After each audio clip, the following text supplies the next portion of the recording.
Hi, everyone. I'm really excited to have Anthony Parents here on our show. Anthony has always been a hero of mine. When I first started getting involved in doing taxes, I did taxes for people who are expats, particularly those who haven't been filing. And it's a very complex field. And I found on YouTube, IRSMedic was a show that Anthony had that really dug into a lot of the very issues that I was wrestling with and preparing tax returns for people. And I followed him and I dug into him. And I loved the way Anthony would just dig into a topic and wrestle with what the law said and what does it mean and how much do we have to worry about this or that. And it was really instructional for me. I'm so excited, Anthony, to have you on our show today as one of my heroes. And I'm just welcome aboard. Why don't you tell everyone a little bit about yourself? Well, thank you, Clinton. It's truly an honor.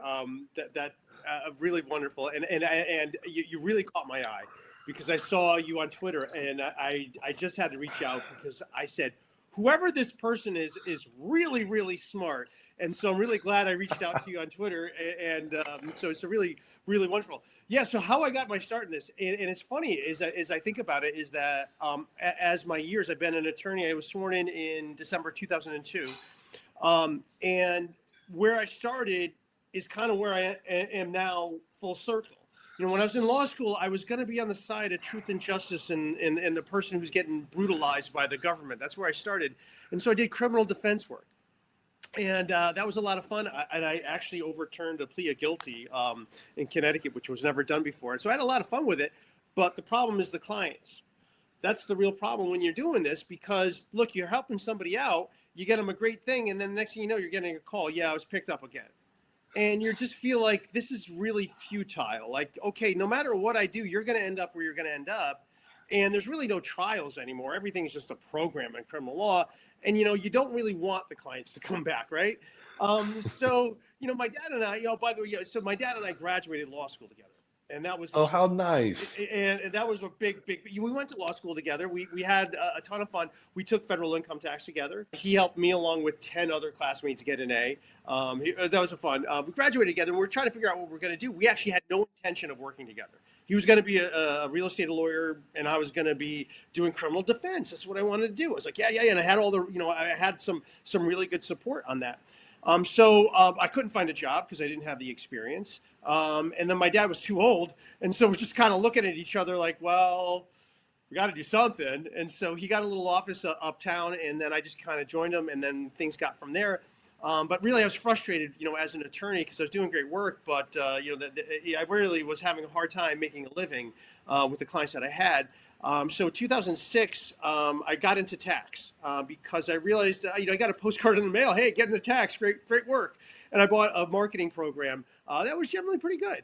And so I got into tax with my dad because my dad had the bureaucratic power, because he was a lifetime federal government employee. So he knew how to navigate bureaucracies because he was one himself. And so he's handled all reading the statutes. He didn't care. He just sits there for hours and will read statutes. And so I handled sort of the client development side while he handled the guts of the business, making sure it was there. Then I was trained on how to do it too. I was like, it'd probably be a good idea if I know some of this too. And so then he kind of helped me there. And I would say this is what I learned from my dad. He was the greatest audit defense. At audit defense, my dad did miracles, and you would never expect it from his demeanor because he kind of comes off a little goofy and personable and just has all these inside dad jokes all the time. But he's completely disarming. And that is where, and what happens is that, your IRS examiners are seeing him as a peer, as someone who's on their side. And so that led us to just taking on a lot harder cases. So I said, what, my dad's really good. We're really good at these hard cases, so let's go after the hardest cases. And then in 2009, I got a call. I was at a tax conference, and they said, hey, we have a guy with $7 million unreported. Is this a case we can help him? Like, of course. And then, a couple days later, I learned what the FBAR was. And so I said, it's like, oh, wow, this FBAR is really something here. So, he met, he goes, and I asked him, I said, why aren't you going to like a bigger tax firm? Like, look, I'm a new guy, my dad and I are new guys, we're small guys. Not many people know us. He goes, well, that's exactly it. He goes, I have real attorneys, he said, but I don't want to go to them because this is too embarrassing. And I was like, oh, all right, well, thanks. Anyway, so that sort of started me down the road of the whole questioning what's going on, because I saw what happened and how the government was using this FBAR penalty as a threat to get people to come into compliance. And initially, I'm like, okay, well, that makes sense. These people have been doing that. But as things have gone on, really what the government was doing was they had no clue. It was demonstrated the government had no clue that there's actual people overseas who would have bank accounts for reasons other than tax evasion, and the vast majority. And that's right. And that's what happened is now the government has this assumption that you have a foreign account, regardless of whether you live overseas or not, that you must be doing something criminal. And that's kind of where, I've really been radicalized over the years. And it's really through the tax code that I kind of came all the way around to seeing that, wait a second, what I am doing is what I did start to do. What I started off was, fighting for truth and justice against the machine. And now that is what I'm doing. And this machine is out of control. And I look at it as a totally different way than I used to. And I think a lot of it, I think, the conventional wisdom you're taught in law school, and then you meet reality and you're trying to square the circle here. And then I think also the thing that we learned this whole thing. Oh, America was founded as a because we didn't want taxation without representation. And you're just like, well, if that's true, then explain today. If that's really what America was founded for, then we have a problem, because the gulf between what this country was founded for and what we have are now are night and day. Night and day. You couldn't be more totally the opposite of whatever founding principles were in 1776. You couldn't be more of an opposite. So it really, I think this is I've met so many people with incredible insight that over the years that have really sort of pointed me in directions like, hey, take a look at this. So I'm seeing a lot of combinations between how everything works, and that this is really where we are. We have a government that never has an incentive to tell us the truth. It will always tell us we need them. And when I think about the relationship the American people have with the government, it does seem like an abusive spouse. It seems like an abusive spouse. It's true. In abusive relationships, the abuser will always do one thing first. They pin you down financially. They want to pin you down financially, then they abuse you. And I'm like, wow, that's really explains the government. It does seem, and that the entire time they're going to say, well, if it wasn't for me, you'd be in real trouble. So that's kind of how I more or less have looked at Uncle Sam as that abusive, very abusive uncle who kind of controls every little whim of you. So that's probably the biggest difference as I see it. Now you've given me a whole new image of the IRS as an abusive Uncle Sam. It always, it honestly always has been. And this is what, even myself, and this is the thing, in law school, you're not really taught to be skeptical of the federal government. In constitutional law, what you're really taught is more Supreme Court worship. You're not taught to be skeptical of any of the claims. And you're taught that the people who wanted to limit the federal government in the beginning, well, they were the kind of the enemies because they were in the way of this great thing happening. So you see this entire, when you start looking at the history of this country through a little bit of more, and listening to the arguments of maybe Great Britain, like, well, you guys are out of your minds. And, and then I would say the great John Richardson, who's a guest on my channel, he goes, look, the founders of this country, they weren't against taxation. They were jealous of the British right to tax. And that makes a lot more sense when you look at the history. They were jealous of it. And their very first law in this country was a tax law that imposed ruinous taxation on certain people, those in the rural parts of the state. So it was immediate betrayal. It was an immediate betrayal. This country was an immediate betrayal. The Constitution, nothing wrong with Articles of the Confederation. It was a manufactured crisis that Washington created in order to get more federal power. And these are the things you start looking into, and then you find a lot of people have been doing research for this for a while, and now they're patting on your heads like, yes, you found the answer. So there's a lot of people, as you say this, like, yeah, this has been going on for a while. So that's kind of where I look at it totally different, that there's not really, what we have here isn't we don't have a representative, it's not a republic, we're not represented in any way. The Constitution actually outlawed the common law. The common law is really where we have our foundations of liberty, but the Constitution slowly, and the common law was the check on power. If we had the common law right now, that fundamental concepts of liberty, If we actually had common law, we wouldn't have to worry about what form of government we had. We wouldn't have to have this debate whether or not which one's the best. We have the common law, which is a check on federal power, but the federal power has come and sort of taken that all away, where we don't even have any ability to really raise claims against this government. We don't really have any meaningful way to raise issues. It's a funny way where standing is denied, standing is allowed. They won't hear any cases. And so as I kind of go a little bit onto this, it does look like a massive, massive criminal conspiracy, which a lot of people may not agree with. All righty. So tell me, before we go too far, you're a tax lawyer. You can practice in any of the states, anywhere, anyone who needs U.S. tax representation. What particular sections of the tax code do you find you're representing more people in? So it's really international taxation is where we really do find a lot of interest and a lot of specialty. Because it's, with international taxation, believe it or not, the taxes aren't usually the problem. With international taxation, it's getting one of these foreign reporting forms done incorrectly.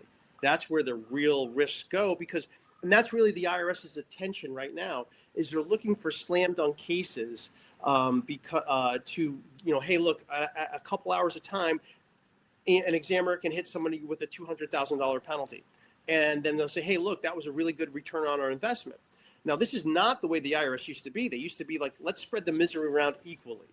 Now they're really focused on that return on investment. And I talked with someone at LBNI last week. He was kind of telling me what's going on. They aren't assigning any new cases. And, essentially the department he was in, they were doing more of the tax stuff, but the smaller examiners at LBNI do look for easy cases to penalize. And those are really the types of clients that we like to help out. The international entrepreneur, they're a ton of fun. I've learned so much from, I get great ideas from my clients, great ideas for content, and just great ideas for business from my clients, because they're really, these exceptional people. And you have the same kind of clients as well. They're really, really top level people that kind of and that's the kind of the difference is that, when you're representing people who are going to be in prison all the time, it kind of drags you down. When you're representing people at the top of their game, it kind of brings you up. Because you're like, oh, wow, that's what's really possible. Yeah, I got to be more like that client there. He's really on top of it. That's what I find. Yeah. And international individuals living outside the U.S. have a very original point of view about a lot of things. So, like I say, it's very refreshing. Yes. And I think it's that I really enjoy that, because inside the American bubble, we don't see it, and I didn't see it. There's definitely an American bubble. And look, I've been living in Wallingford, Connecticut my whole life. But this kind of technology that allows me to speak to anyone, represent anyone around the world, I feel in many ways that I have lived outside the United States. I understand what's going on, and I understand, and I think that's a huge part of what led to my awakening, to learn. Wait a second, there's no other country in the world that taxes like the U.S., and it's not Eritrea. No, they don't do what we do. That's not even realistic. No one else in the world taxes like the United States do. And other countries, their taxing regimes, they're not your adversary. They're like, oh, here, hang on a second. Let me help you fill that out. There's people to call. There's actual customer service. There are other countries, it's not nearly what it is here, where it's adversarial. The rules are so complicated, and there's nowhere to help when you're trying to come in compliance. And one of the biggest problems that we've had is that the person who's trying to get into compliance is the person who will most likely be punished. So when you're coming clean, there's ways to do it, and there's ways not to do it. And it's sort of, there's an unwritten book of practice that we have of like, okay, here are the ways, like if you have this situation, do it this way, not the way the IRS is saying, because this is what they're going to do if you follow their advice. You have to know when not to listen to them, right? And it's crazy. And what are we doing? And it's just stuff on a website either too. It's like, all right, well, they're saying that on the website, but that's not really true. And you find out it's just insane.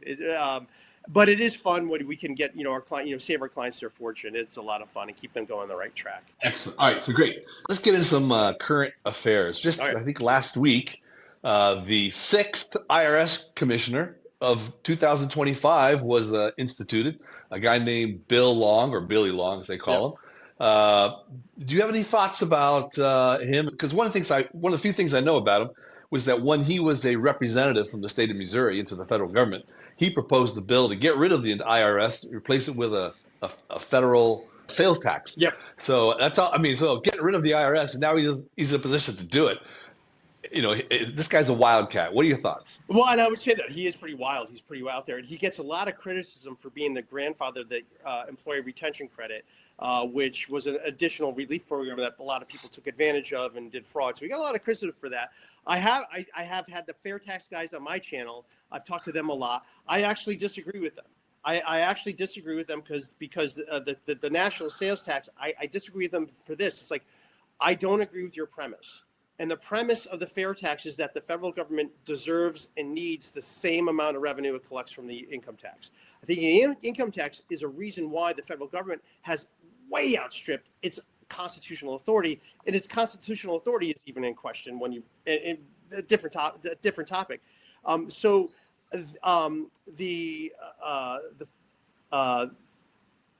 Where the federal government is, hold on a second. I had a tangent going off in my head there. Now I got to get that back. Again, I don't know if do you have that problem, Clinton? I get distracted. It's just like, you're having this thought like, okay, hold on, I got to tie this one up here. And then you go so into you're like, oh God, where did I go there? Now, where did I go? We'll get back to it in a second. And I think that it gets very dizzying if I could just slow down, because I've been talking so quickly because it gets so dizzying and there's so much to talk about. It's so complicated. All the pieces move together. And the reason why the reason why I'm against the fair tax again is because we really have a perverse system. And we really don't. And this is what I tell people. And it was actually the president of El Salvador, he put a video up to say, Americans don't understand the income tax. It's not there to collect revenue. What it's there to do is to collect the excess dollars the Federal Reserve creates so that hyperinflation doesn't occur. And I watched that video. I was like, oh my God, he's got it exactly right. And this is something I learned early in my career. I was at a political event. It was a Republican event, but there was a Democrat there. And he wrote this book, 6 Economic Frauds. And I read his book. I go, what's your book about? He goes, well, I'm a banker. And he goes, most people don't understand how taxes work. I'm like, okay, you got my interest. Then he explained the exact thing. He goes, no, look, I'm a banker. I could tell you that what people think that there is no place the Treasury's collecting the money where it goes to a treasury. No, it just dies there. And I couldn't believe it. And I wouldn't believe it. But I kept on going back to it because it explains so much of our entire financial system. So the thing is that getting rid of the IRS is only one half of the equation. What Americans deserve and need is sound money, which we specifically don't have. So that's sort of where I approach everything when I'm looking at all this stuff is like, okay, getting rid of the IRS, well, is that really going to help us? Because look, you can have a sales tax just as onerous as an income tax. We have an income tax in a way that will often work as a sales tax, and it all depends on how you classify things. So just calling something a sales tax, it's still the way that things can get interpreted. And when we see the courts take things such broad positions, what does it matter? What does it matter what it's really called? Really, it's the foundational. Why do we have a government with unlimited federal power? Why don't we have sound money? And those are the two things that we should always be asking. And they get us distracted because, again, they're on both sides of the bill, and really the thing is who's writing these bills? Who writes these tax bills? And the answer is we're lied to. Who writes them? And the thing that woke me up bigger than anything was this. In 2017, I was invited to Congress for the hearing to potentially repeal FATCA. It was Mark Meadows who organized it, and then a whole bunch of our grassroots people. We even got Rand Paul, a sitting senator, to testify, and that's never been done. I created a video. I produced a video that was entered into evidence, so I was pretty thrilled about that. It was a great hearing. So the people brought on were people impacted by FATCA. We had a Army veteran who had to renounce his citizenship because he couldn't be a U.S. person overseas anymore. We had one woman, Donna Lane Nelson. She's been on my show. She is totally opposite politically than I am. But one thing it comes on is with this. And she said, I was renouncing my U.S. citizenship because I couldn't live in Switzerland, and I was vomiting. And I was really thinking about that. That was really something that's like, think about that. We have a U.S. tax code that is so terrible that forces people to leave. And it's such a horrible decision to make, to have to do that in order to live. She vomited, and she testified to vomiting because she had to renounce her citizenship. The Democrats brought one person to testify in their behalf. They brought Professor Elise Bean, who claimed to be the drafter of FATCA. And if you watch the hearing, you could hear me getting admonished because I am freaking out while she's testifying, because she's saying things that she doesn't understand her own law. She got, and I did a video, 10 things Elise Bean got wrong about FATCA. And I'm thinking to myself, why would someone claim to write a bill they didn't write? What's this all about? Well, she passed recently.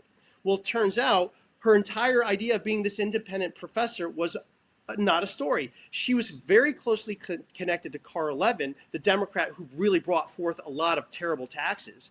And that's where, and it's very obvious that she got the law from him, and then she kind of they kind of launder. It's like, that's really the thing. They laundered the FATCA law through Elise Bean. And then she got it. And then there was a very nice grant for Wayne State. You could see Wayne State's doing very good. So the government gave a nice thank you to Wayne State for the help. And that's sort of, you see this intermingling between academia and the government. And it goes on. And that's how a lot of these things happen. That's where they come from. These tax professors, many of them don't write it, but they act like, oh, well, here, we're just independent tax professors. Here's a great law for everybody. It's like, no, it came from the inside. The government itself is the one. The government itself is the top constituency in Congress, not the people. Every so often Congress passes a bill on taxes. Yep. And we are in the midst of this happening very soon, maybe this month or next month. The one big beautiful bill, as Donald Trump has called it. Of course, he made a lot of astonishing promises on taxes when he was running for office. I think they're all fundamentally predicated on his notion that somehow he would do away with the IRS altogether, and therefore that was the basis of all of his claims. But some of his promises made it into the big beautiful bill. What are your thoughts about the tax change elements of that bill? Not good at all. I think it's the bill represents everything terrible about Washington, D.C. There's actually not one promise of Trump that made it in there. There is still a tax on overtime. There's a limited deduction for certain types of overtime. Everything is a carve out. None of the promises have been made. There's not one. And it's really, and I mean, every supporter of the bill, anyone who says, oh, this is a great bill, we got to pass it, you can shut them up with one question. Did you read it? Did you read it? Because when you read it, it gets frightening. It's like, this is not what Americans voted for. And I was actually pretty excited about Donald Trump winning because of the things that he said on the Joe Rogan Experience. He basically said, yes, the income tax was the idea of our foreign enemies. And it was. So I'm like, okay, he understood, he was speaking about the Federal Reserve. So I'm like, okay, well, this is great. He understands the true dynamic. Finally, we have someone, and this was before he was the front runner at the time, but I was like, wow, we'll actually have someone who just said it out loud, what we're actually dealing with. So as I was looking forward to it. It's like, yeah, we actually might get a constitutionally permissible government. So when the big bad bill or whatever they call it, so it came out, I was like, wow, this is exactly everything no one ever wanted. And yet we're told, like, the Republicans are told to support this thing, and you can't even understand it. And you have so many little weird carve outs, like, there's a weird carve out for the U.S. Virgin Islands, which is typical. And I actually thought to myself that the one big beautiful bill is actually a parody of Washington, D.C. And it's up to us just to see it. Like, oh, yeah, no, this is a funny joke, because I think it just continues so much more of the same things of, it only makes the tax code more complicated, far more complicated, because you have more carve-outs. When you add more carve-outs, you're only making it more complicated. And in one area in particular is Donald Trump specifically said, I will end double taxation for Americans overseas, which is residency-based taxation. He has said nothing about that. There's nothing in the one big beautiful bill. That was an explicit promise. We have that on video. He made. Now, what we do have is Representative LaHood's bill that promises. It's called Tax Fairness for Americans Abroad Act. Okay, and he claims, oh, this is going to be the relief. But once again, it's actually not the thing. it's going to be another limited carve out to citizenship-based taxation for certain people, meaning that it's more complicated and more people might misstep the fact that they're no longer exempt. So it truly doesn't solve the problem yet, and no one's there saying this isn't really there. And he's sucking the wind out of the and Representative Hood was not part of the grassroots. He and his top donor is Ernst & Young. And he's going to be the one to bring tax fairness for Americans abroad. I don't know. So I'm seeing the same things like, well, look, you really weren't there. This isn't the thing that Trump promised. And it's only entrenching the system worse than it was before. So it's the opposite of relief is what I would say is overall, the one big beautiful bill is the opposite of what anyone actually voted for. And that you know, again, you're just told to accept it.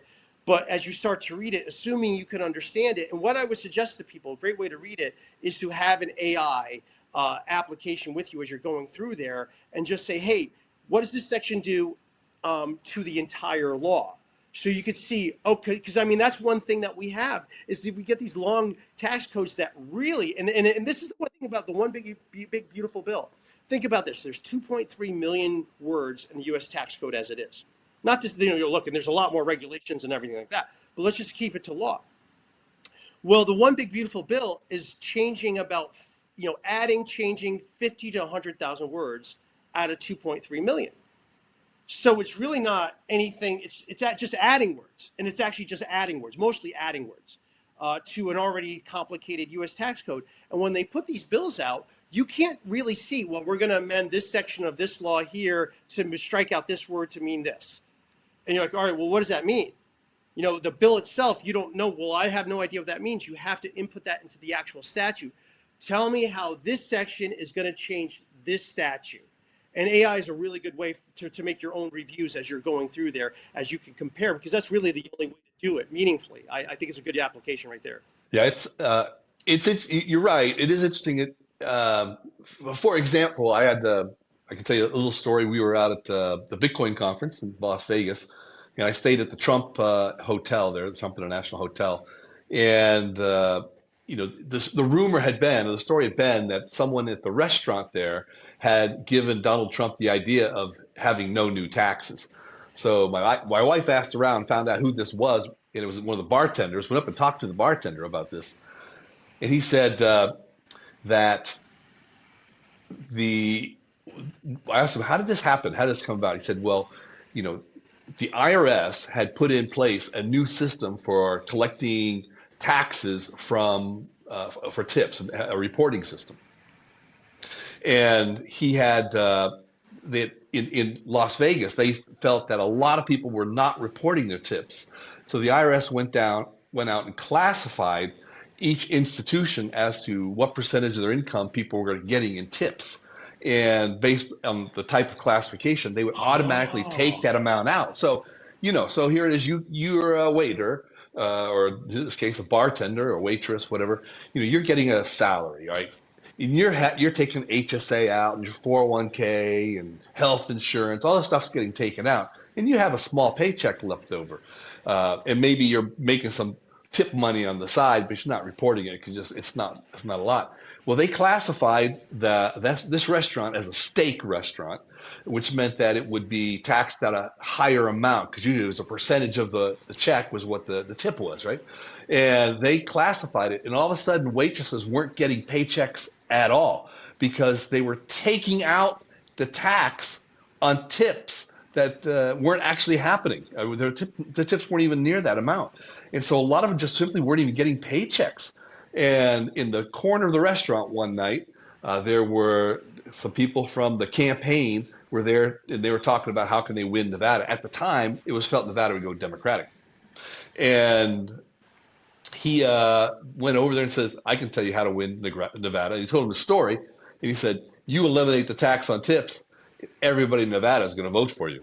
And the next day, he was invited up to Donald Trump's suite, and they talked about it some more. Donald Trump gave him a hat, a MAGA hat, signed it, took it off his head and gave it to him. And he said, we're running on this. And they did. The same day they announced the no tax on tips as a plan. And I think that led to no tax on overtime. And then we started hearing about, no tax on expats, and it got kind of crazier after that. Yeah, and that story is that. Thank you for that. I didn't know the background to that one. That is absolutely interesting, and you're absolutely right. One of the things, and one of the greatest tax havens in the world is Nevada. The reason Nevada does not information share with the IRS. It's the one state that doesn't, for reasons. And so I've done the seminars with the Nevada corporations. They've done that, and they always explain to me, it's like, yeah, the reason why is because if anyone agrees to share information with the IRS, they'll be voted out of office because of the tips are that important. So I think the premise is absolutely right, that if you want to win every vote, if you want to win Nevada, promise that, because it is such a tip-driven economy. That's absolutely right. But it's like we're not getting that. It's like we're not getting the no tax on tips. Again, we're getting a carve out, so they're still tracking it. And, to come, and if you don't do things right, and then, the same thing, you miss your time to get a refund. People are, out of luck. So it's just, again, when you think about this, what person would vote to be subjected to the current law? Right? Something you can't know, right? And it's like, well, so to me, it's a fundamental level. We're all taught this, the Constitution, we just got to get back to the original intent of the Constitution. I'm like, I think we have the original intent of the Constitution. I think we're really here. Everything that's happening right now in this country is 100% constitutional. Therefore, the Constitution is a failure. That's where I'm at. And and I think that's how radical I've become over this. And that I think the federal government is a sales pitch for tyranny. It's a total sales pitch. For tyranny. And as you go into it, and as you get red pilled on Abraham Lincoln, oh boy, that's another. I learned the truth about Abraham Lincoln. I couldn't sleep for 2 weeks. It's devastating to learn. It's really devastating to learn a lot of these things. It's upsetting. It really is. And I think it's like the emotional impact of all of this. It's like, we have all these smart people, all these productive people in the world, and one thing will bring them down. One thing will bring them down, and it's taxes. The smartest people in the world, and they'll say, "Oh, Anthony, I can't do this. You got to help me out here. I can't figure it out." And they're running these incredible companies and doing so much. And it's the antimatter. It's the antimatter to success is the income tax. To me, it's what's keeping us down by intent. It's designed to keep those on the way up down, emotionally, spiritually, financially, in order for those at the true top to stay up there. And, the perfect example is the IRS whistleblower program. The IRS whistleblower program, and this is what I'll say from my own personal experience, exists to protect the truly wealthy from criminal prosecution. Because what happens is somebody figures out, oh, here's some rich guy, really rich guy might owning sports teams or large corporations and things like that, not paying their taxes. They send in this big detailed report. And it looks great, but then all of a sudden the IRS the whistleblower division loses interest in it and slam dunks, and it's very obvious. And I know of a few cases, and I'm not even that dialed in. So I think it's just a huge basis where the tax code is used to keep the powerful more powerful. That's what you realize it really is, and it's really one of the worst things to happen to Americans. And that's where it's one of the worst possible things. I would say what I know about various foreign countries that I've lived in, that's true in those countries. They have, like in Spain, I lived there for a while. They have a very high tax bracket, tax rate that you hit. Once you hit like 11,000 euros of income, your tax bracket is at 45%. And and there's some other taxes that kick in as well. And it stays at that, and it keeps people from having much money.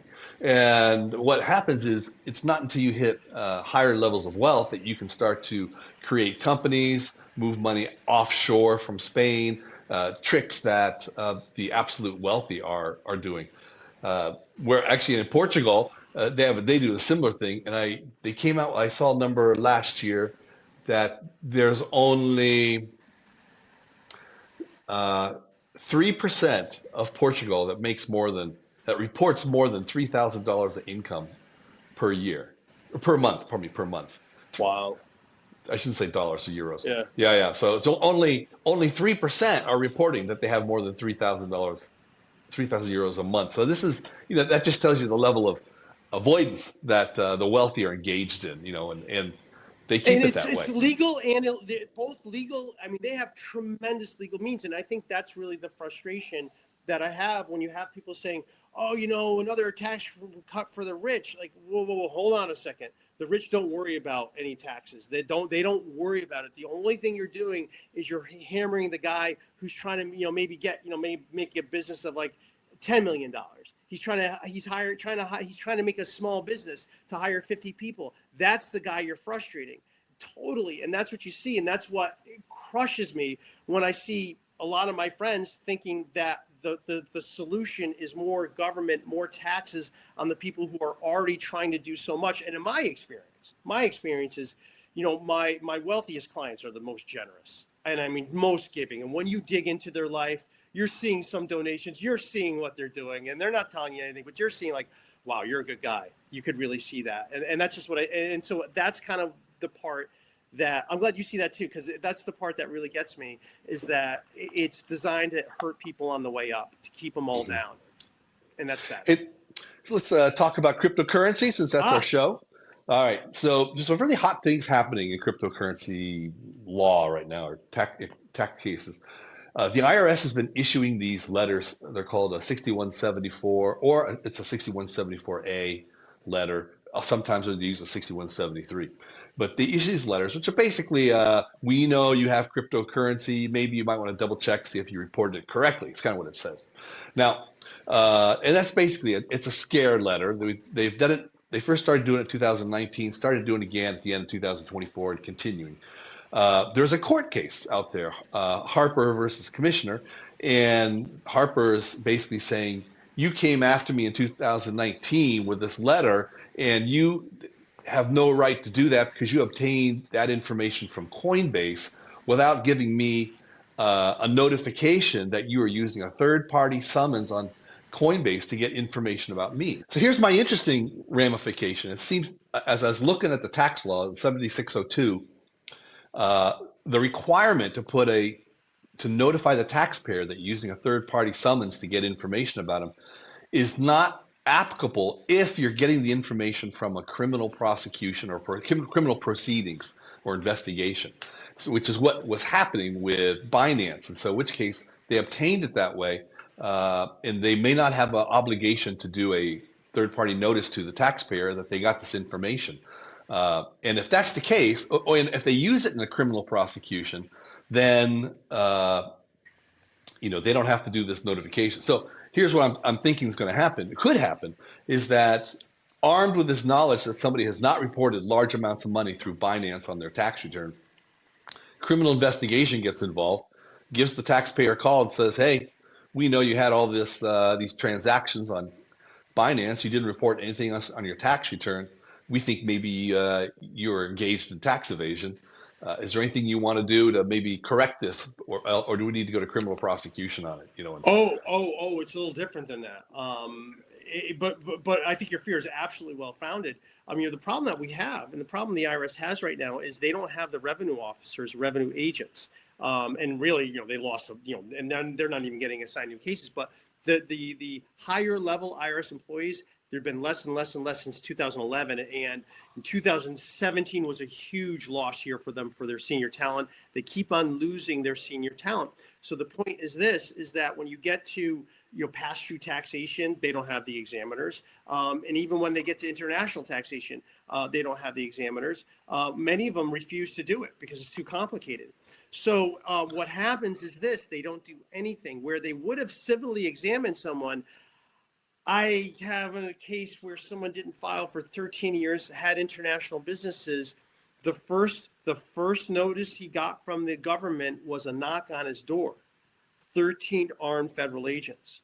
13? Yeah. Oh, man. Yeah. So the thing is unfortunately what's going on is people they feel like they're getting away with things for years.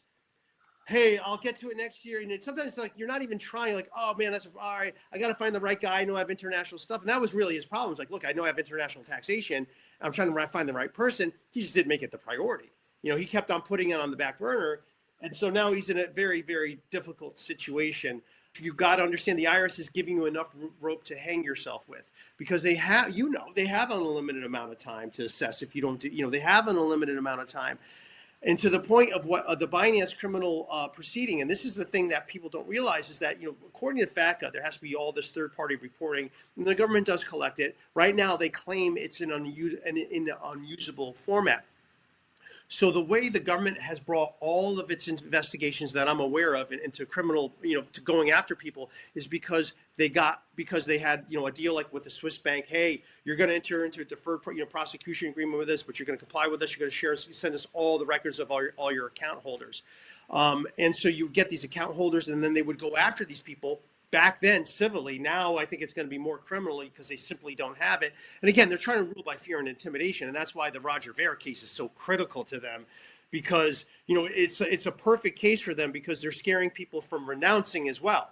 So it's like, not only like, hey, you better get in compliance, and renouncing isn't an option because we'll go after you. So it's the perfect case for them to prosecute every which way that they want to. I had one case where the IRS got information from a Swiss private bank, and they went after an IRS revenue agent went after a guy. He lived in Queens, and he was a car dealer. And they said, yeah, we need to know about your foreign corporation. He's like, I don't know what you're talking about. Yeah, you have a 5471 obligation. You haven't been doing it since the year 2000. He goes, again, I don't know what you're talking about. And he brought the letter to his tax preparer. And again, he's just a car dealer he just went to his regular domestic preparer. Hey, what's this notice all about? The preparer had no idea what a 5471 was, and they were just looking at it. They didn't know what the IRS is after. So essentially what happened, there's an examination, no tax due, but he was assessed 17 5471 penalties back when it was $10,000 because he never filed it. And I was looking at it, the government didn't have any proof that he actually owned it. What it was his father, and this is a common fact pattern, his father opened up a bank account in Switzerland and put him down as somebody.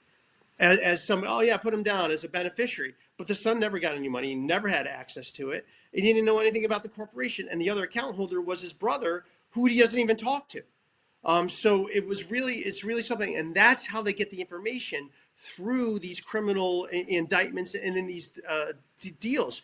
So one thing to always think about is, okay, so we're not going to report our income. Like, okay, who are we going to use? Because what's the chances of anyone in your crypto platform universe, of any player in that, getting investigated and then coming up with a deal, or them just getting it and now they have your information? It doesn't necessarily happen through the third-party reporting like FATCA, but exactly. And so Harper would have a huge impact on the IRS's ability to do this. And you told me, I didn't even realize this, but you told me the non-compliance rate with crypto is 75%.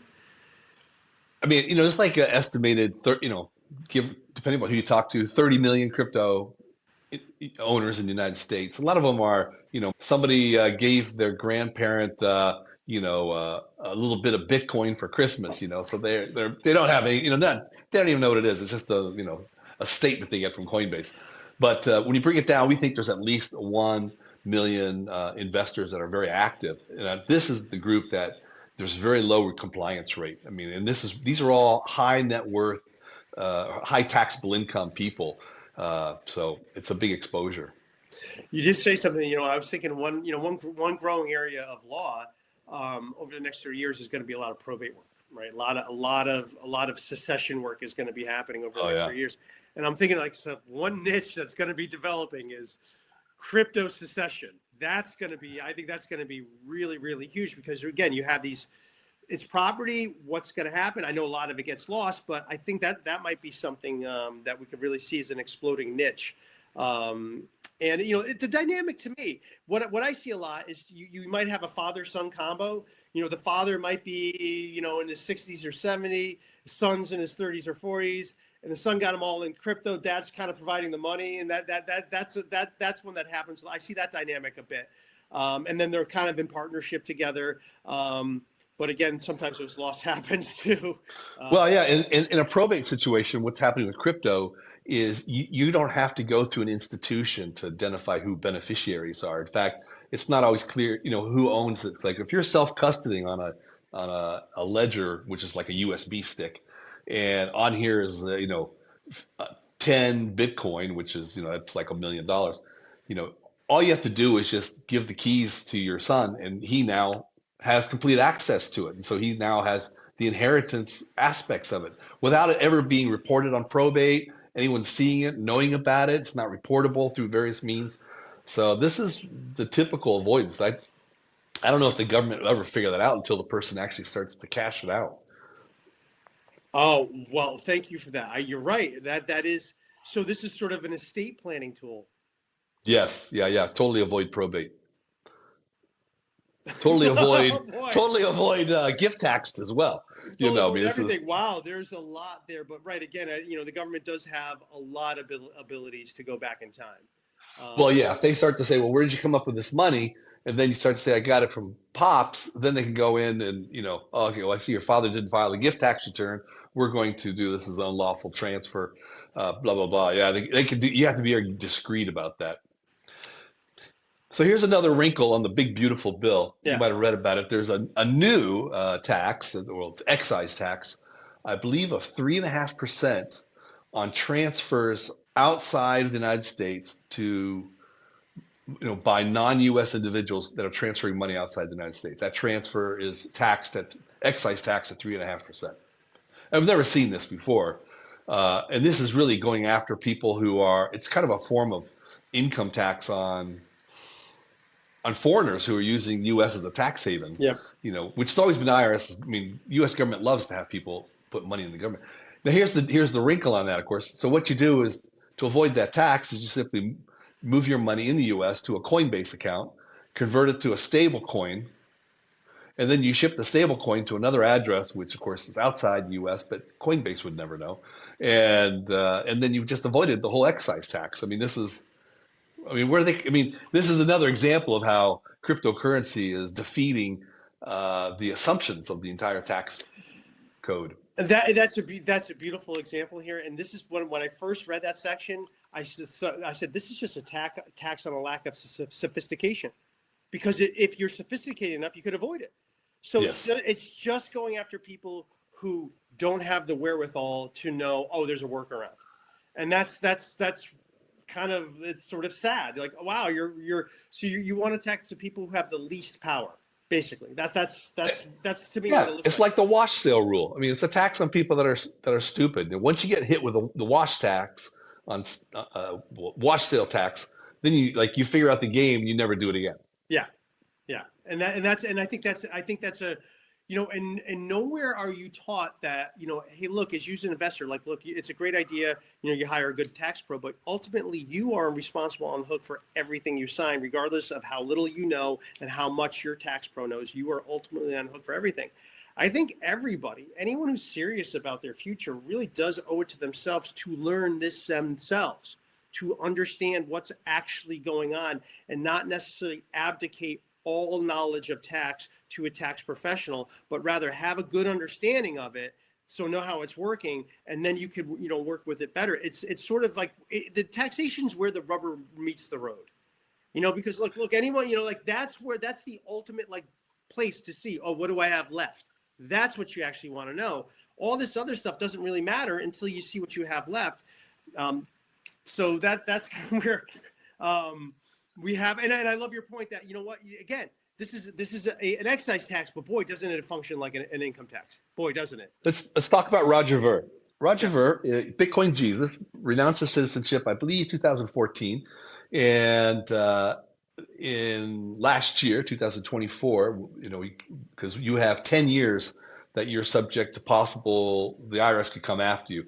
And literally the last day, I think, before the 10 years is up, the U.S. government filed a suit against him and had him arrested in Spain, where he was living at the time, brought him back. The claim was that at the date of his renunciation, he did not declare a large number of Bitcoin that he held in his possession. And then later, like in 2017, 2018, he had U.S. companies which held Bitcoin while he was a renounced citizen, and they transferred directly to him, and that should have been taxed. And they used some sophisticated techniques, and it was, it's very. When you read the indictment, which is all my only source of information, it's always compelling. But as it says in the book of Proverbs, the first to present his case seems right until his brother speaks. So you've heard more about the Roger Ver Yeah. case. Tell me your take on what's going on there. It is absolutely the IRS criminal investigation doing what it does best, to rule by fear and intimidation.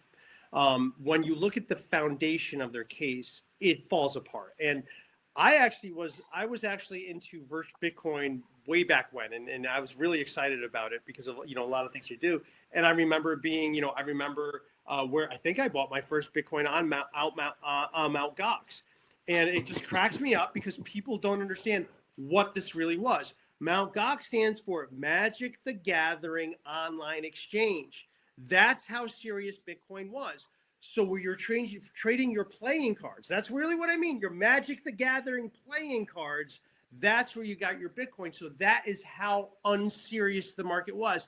I always mentioned to everybody, everyone laughed at me. I had a lot of friends in financial industry. I'm like, hey, you guys ever going to do some crypto funds? Like, looking at me stupidly. So I always always watch them change. I'm like, wow, you guys change your, wow. Anyway, the thing that people don't, and this is where the government is so nasty in what it did, that Roger Ver, yes, he did have Bitcoin. He had an exchange with his attorney back and forth. Okay, what do we want to value this at? Here's the problem. He had so much Bitcoin, if he sold it, oh, by the way, Mt. Gox just collapsed. So what's our exchange that we're using, by the way? It just collapsed. And when he renounced, it was in the midst of collapsing, it collapsed. So we have something that's taken as seriously as a trading card. The one platform that's known for it just collapsed. If he sold all of his Bitcoin, he would have crashed it. He would have brought the price down ridiculously. So he's in a position where he controlled so much and could disrupt the market. How do we truly value what this Bitcoin really is? What it really is? And his number seemed reasonable, and everything they did off of that stems from that value. Where he wouldn't give him any credit. I did look at the exchange between him and his firm. His firm did a good job, and also his firm also stood up for him, because there was a previous lawsuit where they were sued and they were trying not to comply with the subpoena. Like, no, this is privileged information. And of course, the government just walks right over that. They just say, well, it's mere tax prep, like mere tax prep. The tax return takes several days, several hours, involving many financial legal decisions, but the courts just say, well, it's mere tax prep. And that's how they get around the whole attorney-client privilege, which is pretty obnoxious. And that's, and really the whole point of this is to rule by fear and intimidation, because the IRS does not have the resources to go after most people. So again, they're trying to scare you into compliance, but with good reason, because honestly, the bigger threat for people is the civil penalties. The civil penalties are what ruin you.